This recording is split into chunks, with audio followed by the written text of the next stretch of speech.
Dans cette deuxième partie de mon voyage en Argentine, nous allons visiter les chutes d'Iguazú qui se situent au nord, à la frontière avec le Brésil, et du Rio Paraná à l'ouest qui la sépare du Paraguay. Cette région s'appelle Misiones et Iguazú se situe au nord de cette langue de terre. Très tôt le matin, en ce 10 février, nous partons de Buenos Aires pour Iguazú et survolons cette capitale très dense de ses 3 millions et plus d'habitants. Puis, arrivés à Foz de Iguazú, nous nous installons à notre hôtel côté brésilien. Cette fin de journée, après avoir passé toutes les formalités et sous une chaleur torride, nous nous baladons dans le parc de l'hôtel fondé par le naturaliste explorateur polonais qui étudia les oiseaux du Paraná.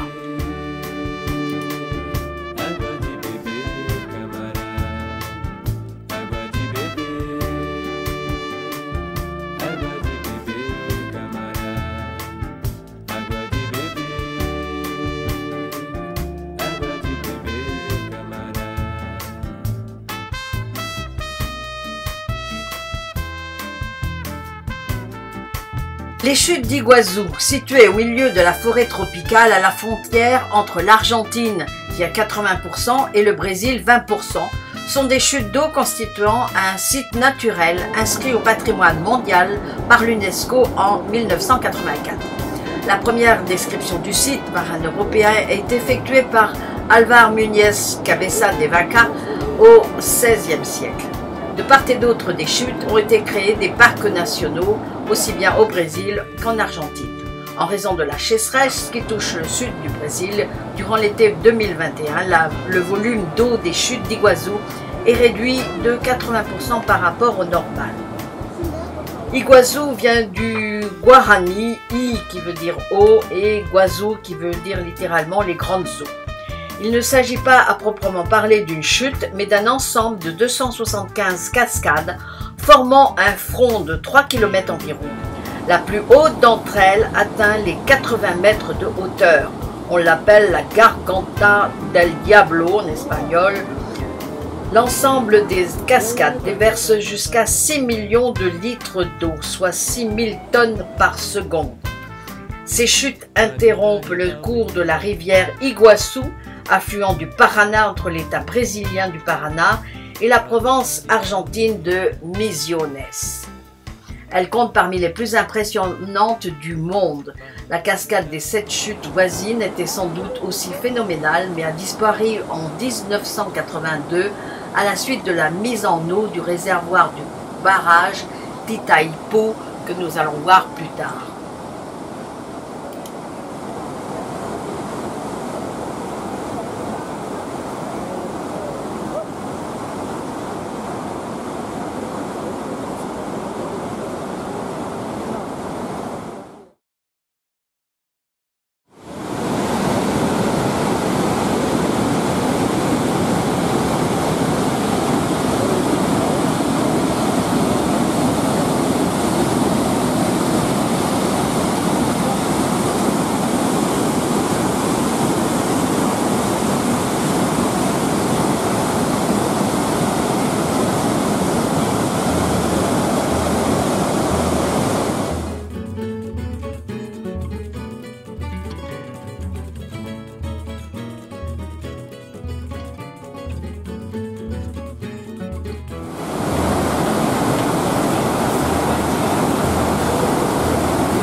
oferecer o brilho de Ipanema pra você.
Cette nouvelle journée sur le site est consacrée à la visite des chutes côté argentin et aux gorges du Diable. Parcours jusqu'à Cataratas par le petit train. À l'arrivée, nous prenons des chemins qui nous amènent au-dessus des chutes. Ce sont des chemins aménagés par un système de balcons et d'escaliers, vus sur les hauts des chutes, puis sur le bas.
Puis la journée suivante, nous découvrons l'énorme barrage d'Itaipú, réalisé aux frontières de l'Argentine, du Paraguay et du Brésil.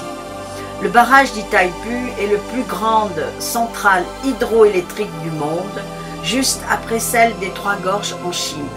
Cela lui vaut d'être inclus dans le classement des 7 merveilles du monde technologique par la revue américaine Popular Mechanics, à l'instar du tunnel sous la Manche ou encore le canal de Panama.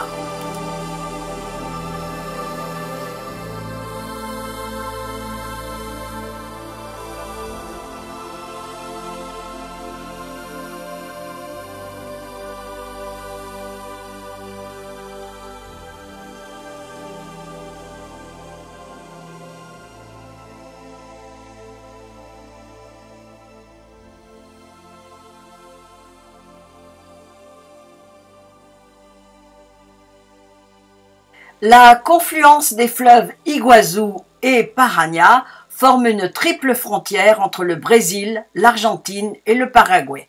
Chaque pays a élevé sur sa rive un petit obélisque aux couleurs nationales pour marquer symboliquement ce point de rencontre. Nous sommes au Ito de l'Argentino.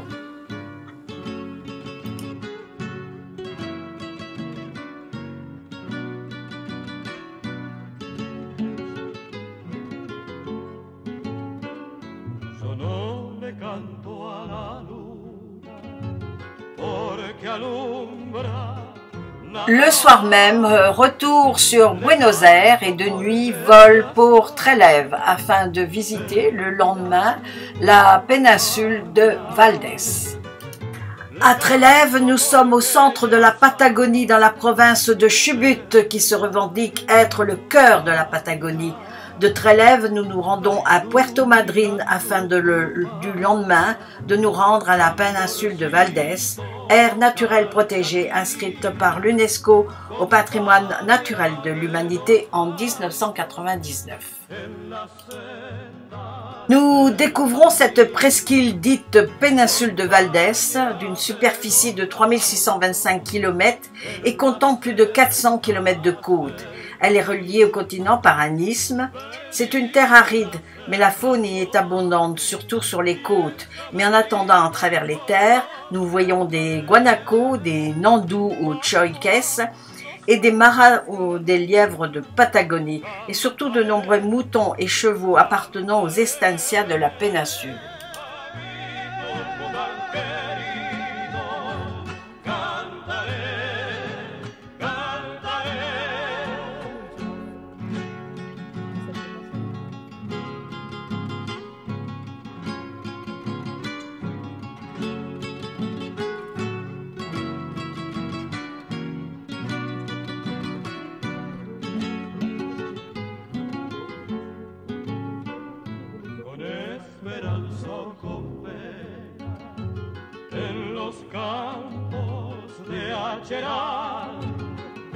He visto a la luna buena besando el cañaveral. He visto a la luna buena besando el cañaveral. En algo nos parecemos, luna de la soledad. Yo voy andando y cantando, que es mi modo de alumbrar. Yo voy andando y cantando, que es mi modo de alumbrar. Perdido en las razones, quién sabe vidita y por dónde andaré.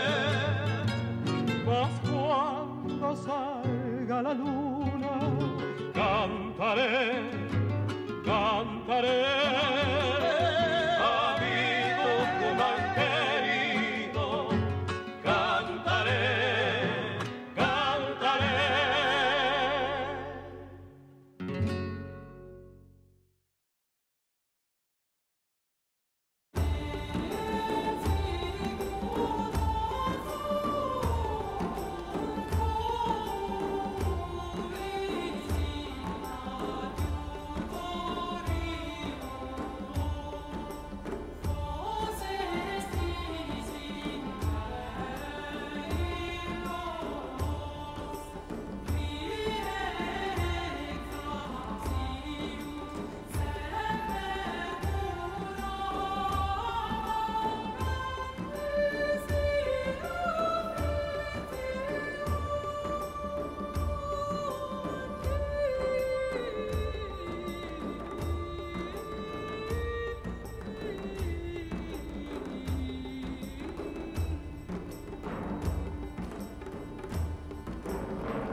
Nous nous rendons à la Punta Norte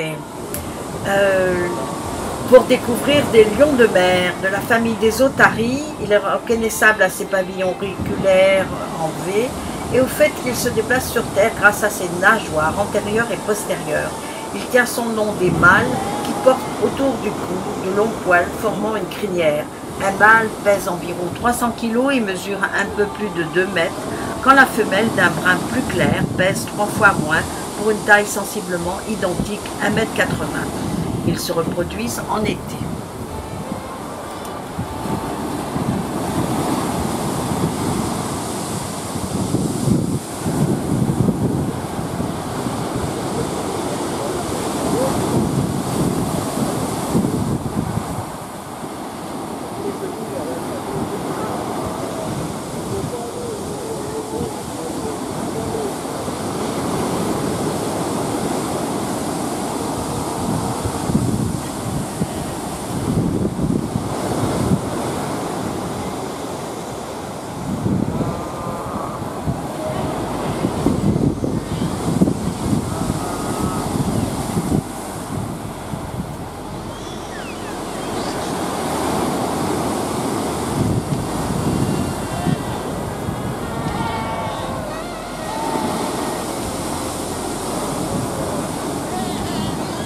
Nous poursuivons notre excursion à la réserve naturelle de l'Estancia San Lorenzo. L'Estancia San Lorenzo appartient à la famille Maquinea d'origine basque. Le grand-père Lorenzo, né en 1879, décédé en 1964, débarqua à la péninsule de Valdès en 1900 avec du bétail. Enfin, le 11 mars 1916, il acquiert des terres qu'il transforma en l'actuelle Estancia. Dans son second voyage en Argentine, il connut Justina Betelou, qui est née en 1890 et décédée en 1972, avec laquelle il se maria en 1909 à Puerto Piramides. Ils eurent 8 fils et aujourd'hui les propriétaires actuels de l'Estancia Lorenzo sont ses propres héritiers. Ils possèdent toujours de grands troupeaux de moutons et produisent de la laine et se consacrent aussi à la restauration touristique où nous nous restaurerons comme toujours, de bonnes grillades.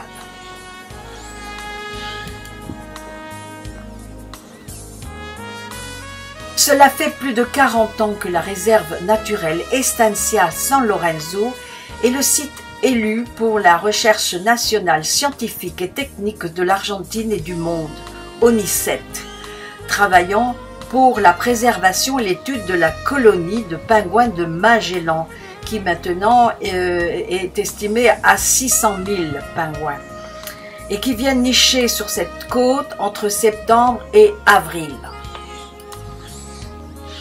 Le manchon de Magellan est petit, il dépasse à peine 75 cm de haut.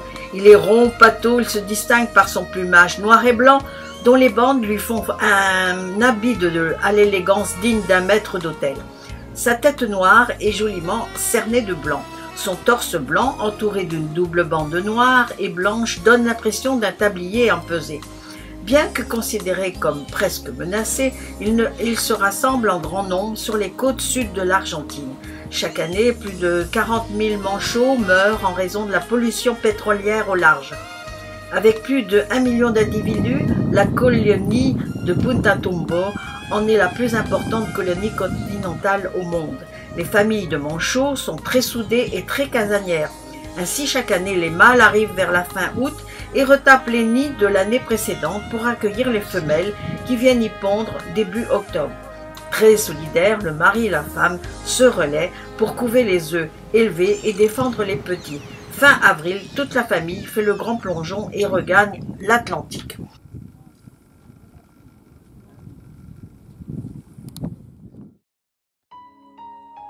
En ce mois de février, nous observons de gros bébés patos sortant des nids où ils ont très chaud, avec leur duvet qu'ils doivent perdre avant le grand plongeon d'avril.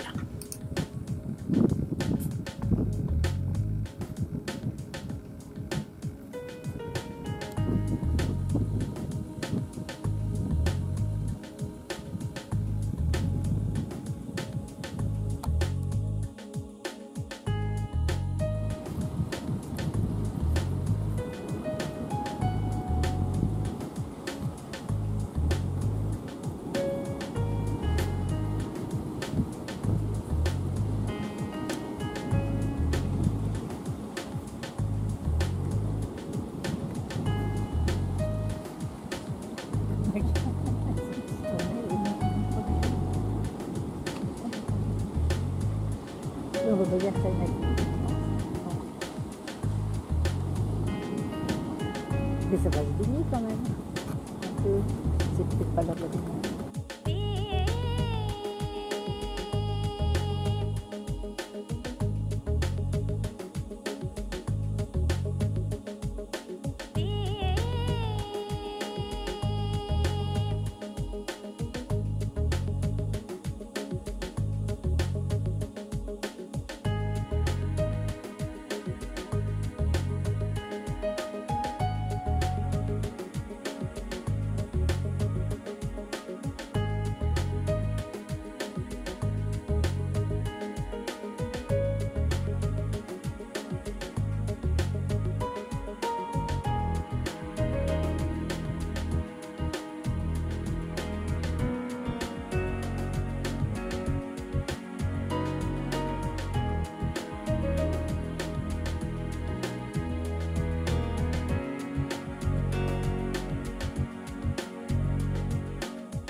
Sur cette côte aussi, nous observons des éléphants de mer. Il est représenté de la famille des phoques.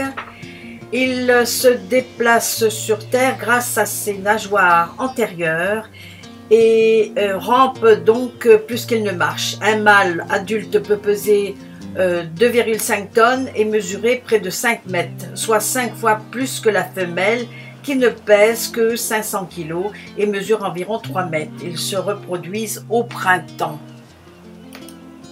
Ce gros mâle voulait retrouver sa femelle qui l'attendait tranquille sur la berge, certainement pour procréer.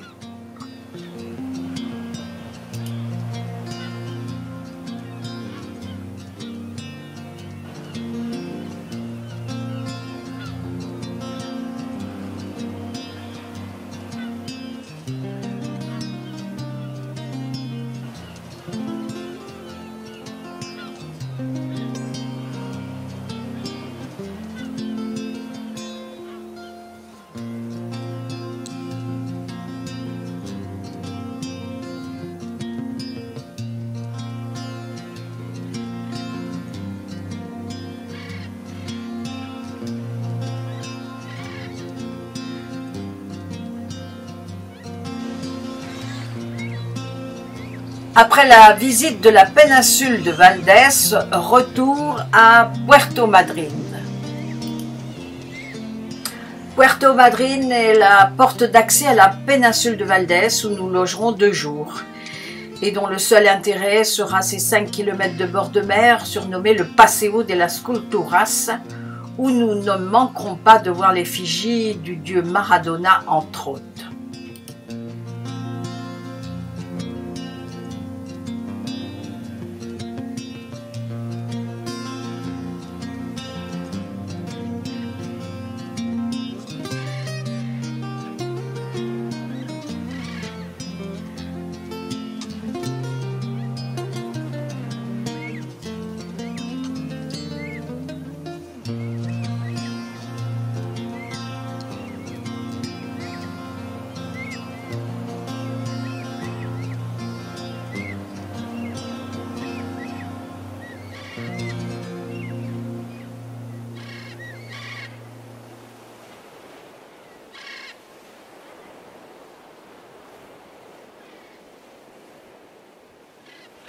Nous sommes dans la province du Rio Chubut, le centre de la Patagonie qui, durant la seconde moitié du XIXe siècle, fut colonisé par des immigrants gallois.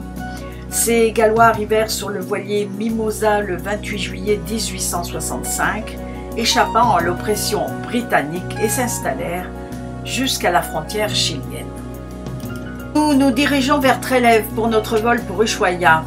Trélève ou village de Louis en gallois, en référence à Lewis Jones, fondé en 1886 par les colons gallois alors qu'elle participait à la ligne de chemin de fer le long de la vallée inférieure du Rio Chubut.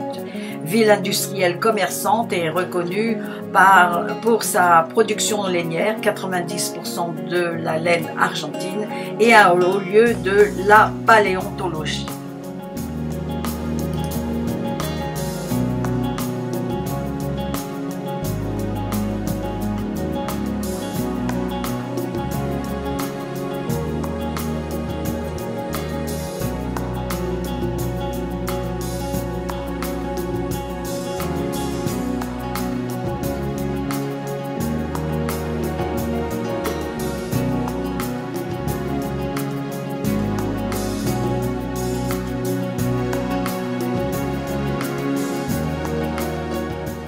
Nous sommes dans le petit village gallois de Gaillemont et nous sommes invités à une casa d'été tenue par des descendants de pionniers gallois. Après le déjeuner avec dégustation de thé et de pâtisserie, nous transférerons vers l'aéroport de Trélève pour un vol pour Ushuaia, la ville la plus australe du monde en Argentine.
Voici fini ma deuxième partie de mon beau voyage en Argentine en février 2025 en vous donnant rendez-vous à Ushuaia.